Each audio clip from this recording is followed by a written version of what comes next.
Arthritis. Arthritis అంటే normal pains in the joints అనమాట.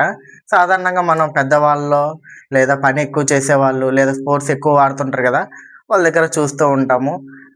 మోకాళ్ళ నొప్పులు గానీ, మోచేయి గానీ, షోల్డర్ పెయిన్ అని చెప్తూ ఉంటారు కదా! మామూలుగా మీరు పని జేసి ఎక్కువ చేసి పెద్దవాళ్ళైతే ఓకే. కానీ దాంట్లో 3 టైప్స్ ఉంటాయన్నమాట. First one osteo arthritis. Osteo arthritis అంటే ఏంటంటే మన బోన్ ఉండిద్ది గదా! మన బోను ఇలాగుందనుకో, ఇక్కడ జాయింట్ ఇలా కలుస్తది గదా! ఇక్కడ one kind of covering layer ఉండిద్దనమాట. దాన్ని కార్టిలేజ్ అంటారు. అది ఏం చేస్తదంటే ఈ బోను మరీ అతుక్కోకోకుండా, నొప్పి రాకోకుండా అది అక్కడ పని చేస్తదనమాట.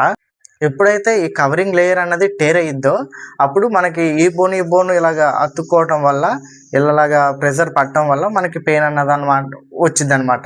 అలాంటి సమయంలో మనం డాక్టర్‌ని కలిసినప్పుడు ఆయన సలహాలను బట్టి మనం దాన్ని కేర్ నెక్స్ట్ రుమాటయిడ్ ఆర్థరైటిస్.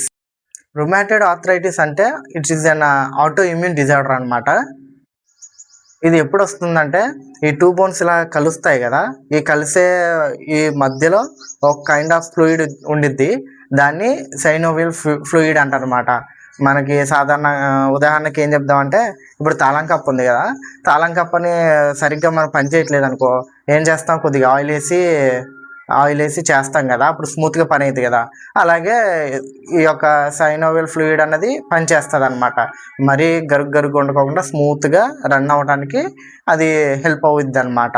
ఎప్పుడైతే అది తగ్గిపోతుందో, అక్కడ స్వెల్లింగ్ వచ్చి, అక్కడ టెండర్‌నెస్ ఎక్కువైపోయి, అక్కడ మనకి పెయిన్ అన్నది ఎక్కువ అవుద్దనమాట.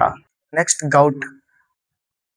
గౌట్ అన్నది ఎందుకొస్తుందంటే, యూరియా లాంటిది క్రిస్టల్ లాగా మన బోన్స్ దగ్గర డిపాజిట్ అయ్యి, దానివల్ల ఇలాంటి కండిషన్ వస్తుందనమాట.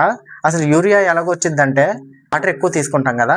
వాటర్ ఎక్కువ తీసుకోవడం వల్ల మన బాడీలో ఉన్న వేస్టు యూరియాలా కన్వర్ట్ అయ్యి, యూరియా అన్నది యూరిన్‌లా కన్వర్ట్ అయ్యి పాస్ అయ్యి బయటికెళ్తుందనమాట.